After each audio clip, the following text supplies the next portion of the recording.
এই বিষয়ে পড়ছে বই, চর্চা করছে, অমনি তাদেরকে দাগিয়ে দেওয়া হয় কুচর্চা করছে, কুবিষয়ে চর্চা করছে, তারা খারাপ ছেলেমেয়ে। তোমরা খুব ছোট ছেলে মানুষ, আর আমার অনেকখানি বয়স।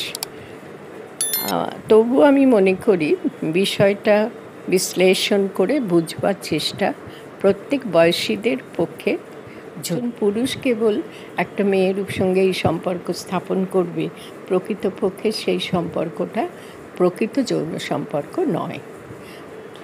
পুরুষ প্রধান একটা ভূমিকা পুরুষের থাকে। প্রকৃতি এমনভাবে দেহের বিশেষ অঙ্গ দুটি তৈরি করে দিয়েছে যে পুরুষেরই প্রাধান্য সেখানে থাকে। পুরুষই এই সম্পর্কটা স্থাপন করতে পুরুষেরই বেশি সুবিধা। এখানে তিনজন বসে আছি, তিনজনেরই জন্ম বা সৃষ্টি যে হয়েছে মানুষ হিসেবে, সেই সৃষ্টির পশ্চাতে রয়েছে এমন একটি প্রক্রিয়া যার নাম যৌন প্রক্রিয়া। যৌন প্রক্রিয়ার বিকৃতির ফলে, বিকৃত ব্যবহারের ফলে যে অপরাধ কাণ্ডটা ঘটে তার নাম ধর্ষণ। প্রতিদিনই হয়তো ধর্ষণ ঘটে স্বামী স্ত্রীর জীবনে। বাধাটা দিয়ে রেখেছিল, যদি মিলিত হও তাহলে সন্তান হবে।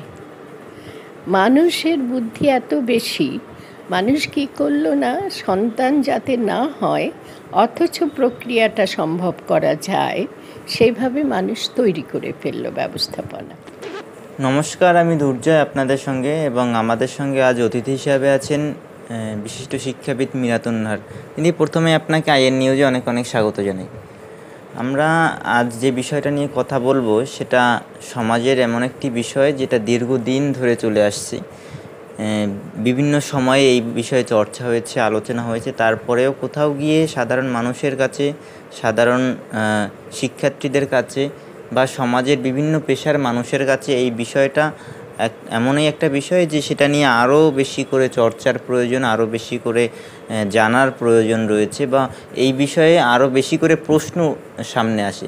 আর যখন আরজি করের মতো ঘটনা ঘটে, যখন সেই আরজি করে একজন চিকিৎসক পড়ুয়ার ধর্ষণ এবং তার পূর্বে খুন, এই ঘটনা যখন সামনে আসে এবং গোটা দেশ জুড়ে যখন সেটা নিয়ে তোলপাড় হয়, তখন স্বাভাবিকভাবেই এই বিষয়ে আরও বেশি করে প্রশ্ন উঠতে শুরু করে।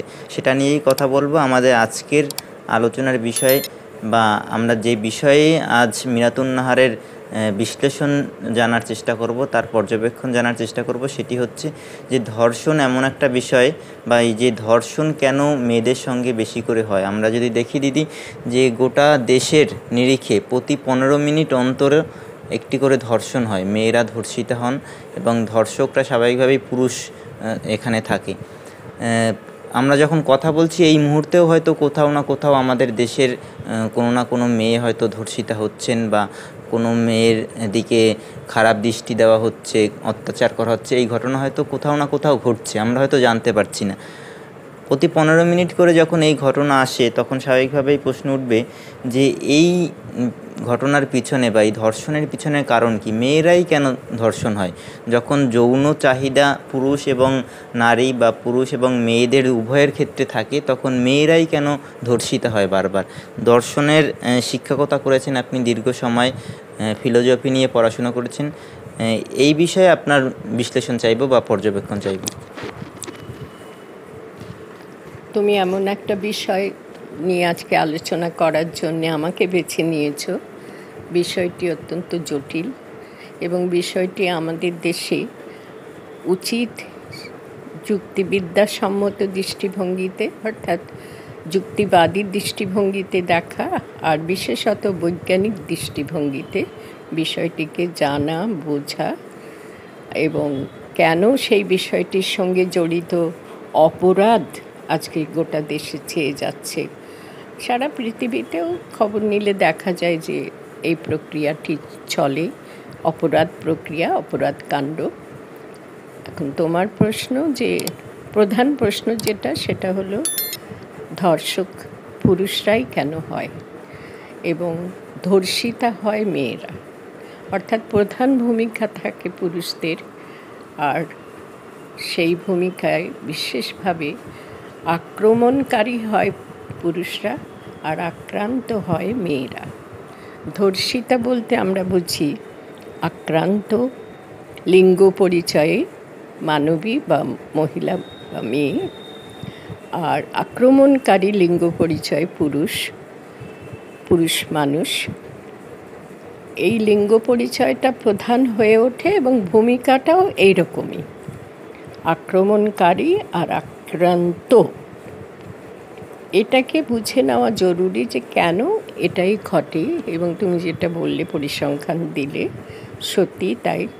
প্রায় প্রতি 15 মিনিটে কেন 5 মিনিটেও একটা না একটা ধর্ষণ ঘটে, এমনটি সংবাদে প্রকাশ বিভিন্ন সূত্রে জানা যায়। এটা জানতে হলে প্রথমত কেন এমনটি ঘটছে, এটা এক কথায় উত্তর দেওয়া যায়। সেই উত্তরটা হলো যে দুটো। এক হলো এই প্রক্রিয়া, তোমরা খুব ছোট ছেলে মানুষ আর আমার অনেকখানি বয়স, তবু আমি মনে করি বিষয়টা বিশ্লেষণ করে বুঝবার চেষ্টা প্রত্যেক বয়সীদের পক্ষে জরুরি। ছোটদের বোঝানো এবং বুঝতে চেষ্টা করা উচিত, আর বড়দের বোঝানো উচিত।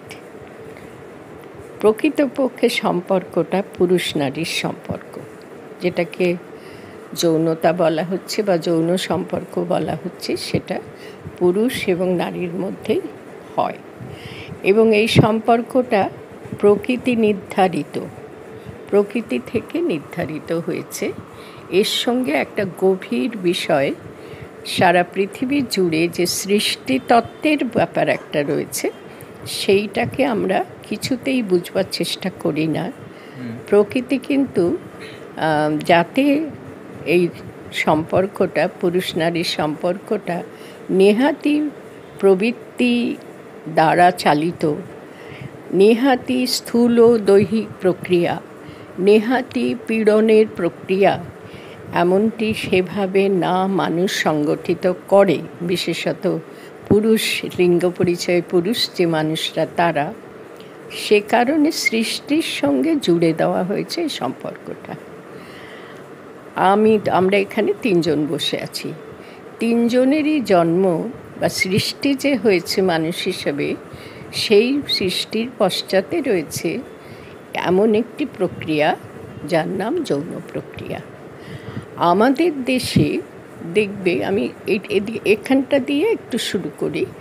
আমাদের দেশে মা বাবাকে দেবতা বলে ভাবতে শেখানো হয়, মা বাবার উপরে আর কেউ নেই।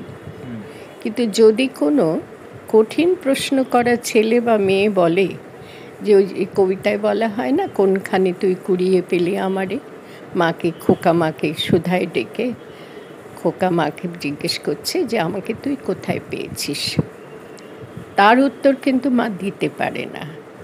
মা বাবা দুজনকেই দেবতা দেবদেবী এরকমভাবে শেখানো হয়, এবং যে বিশেষ প্রক্রিয়ায় তাদের জন্ম হয়, যে প্রক্রিয়াটি তারা দুজনে যদি পালন না করতো তাহলে জন্ম হতো না, সেটা গোপনে রাখা হয়, লজ্জার বিষয় বলে মনে করা হয়, আর ওপর থেকে একটা মোড়ক চাপিয়ে দেওয়া হয় যে মা বাবা যেন একটা এমন ভূমিকা নিয়েছে যেন দেবদেবীর মতো, ভগবান তুল্য মনে করা হয়।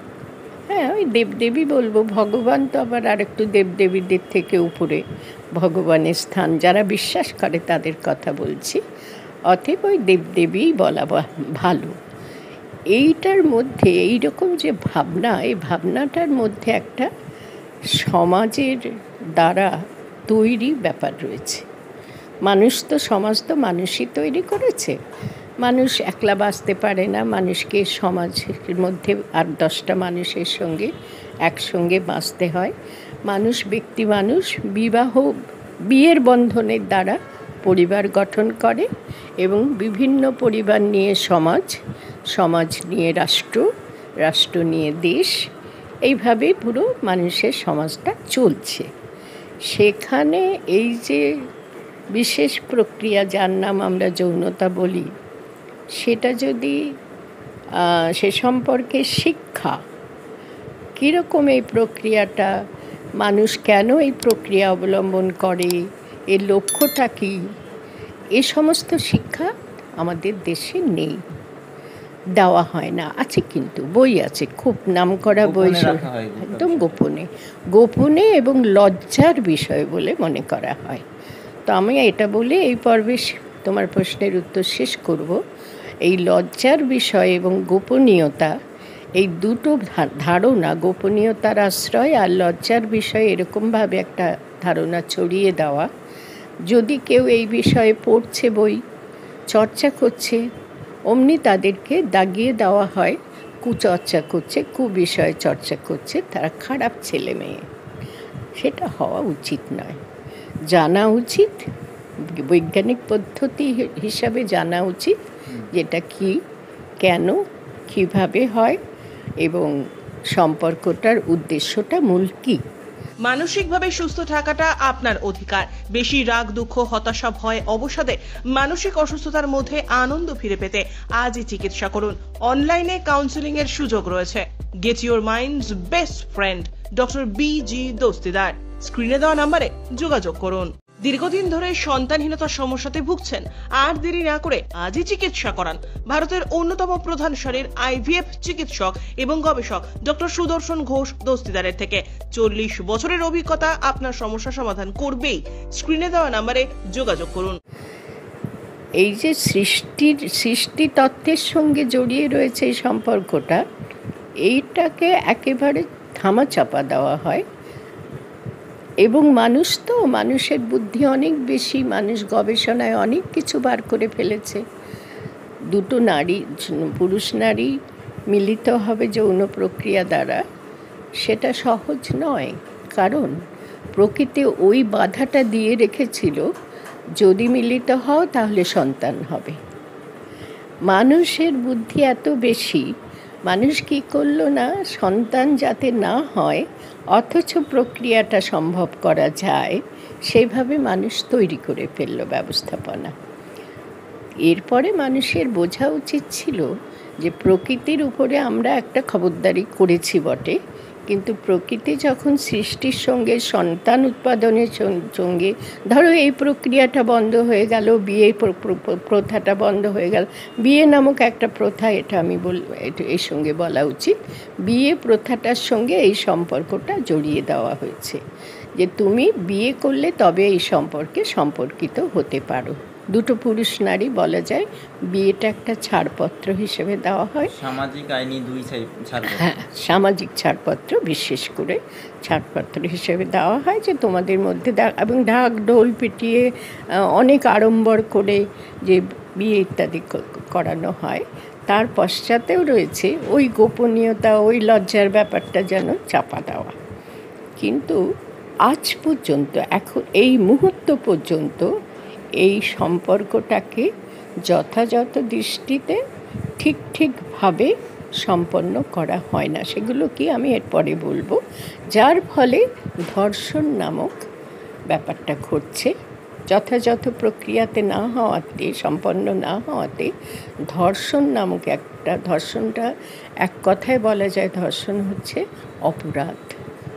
যত রকমের অপরাধ পৃথিবীতে আছে, মানুষ করে, সেই অপরাধের মধ্যে ধর্ষণ একটি। তার প্রধান কারণটা বলেই ছেড়ে দিচ্ছি, এরপরে তুমি তোমার প্রশ্ন রাখো। প্রধান কারণ হচ্ছে এই যে যৌন সম্পর্কটা পারস্পরিক, উভয় পাক্ষিক।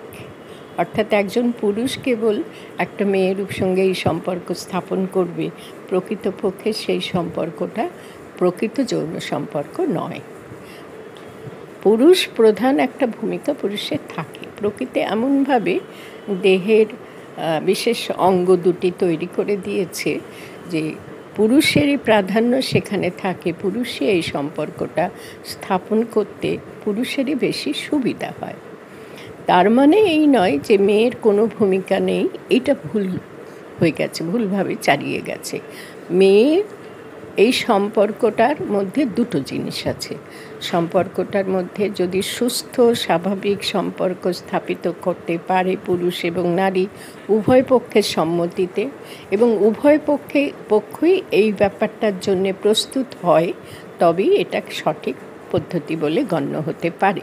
কিন্তু সেক্ষেত্রে পুরুষ সামাজিক প্রতিপত্তি বলে সমাজে পুরুষতন্ত্র প্রতিষ্ঠা করতে পেরেছে, যত রকমের প্রাধান্য নিজেদের হাতে নিতে পেরেছে পুরুষতন্ত্র সেটা সম্ভব করেছে, যার ফলে এই সম্পর্কটা সব থেকে বেশি ক্ষতিগ্রস্ত হয়েছে বলে আমি মনে করি।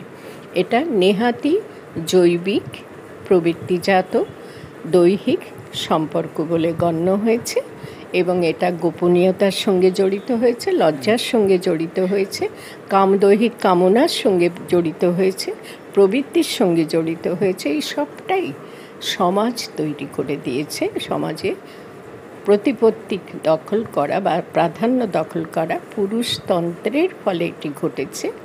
শেষ কথা বলবো, ধর্ষণ হচ্ছে অপরাধ বলেছিলাম, এটা এই যৌন প্রক্রিয়ার বিকৃতির ফলে, বিকৃত ব্যবহারের ফলে যে অপরাধ কাণ্ডটা ঘটে তার নাম ধর্ষণ। আর পুরুষ ধর্ষকের ভূমিকা গ্রহণ করে, কেননা পুরুষতন্ত্র পুরুষকে সেই অবস্থানটা বা সেই সুযোগটা করে দিয়েছে, পুরুষেরই তৈরি করা পুরুষতন্ত্র। আর মেয়েরা প্রকৃতপক্ষে বাস্তবে দেখা যায় এই সম্পর্কের ক্ষেত্রে কোনো রকম ভূমিকাই তাদের থাকে না। এমনকি বিবাহিত জীবনে স্বামী স্ত্রীর জীবনেও ধর্ষণ ঘটে, এটা অত্যন্ত গুরুত্বপূর্ণ। প্রায় প্রতিদিনই হয়তো ধর্ষণ ঘটে স্বামী স্ত্রীর জীবনে, কারণ স্ত্রীর কোনো স্বাভাবিক ভূমিকা সেক্ষেত্রে হতে দেওয়া হয় না।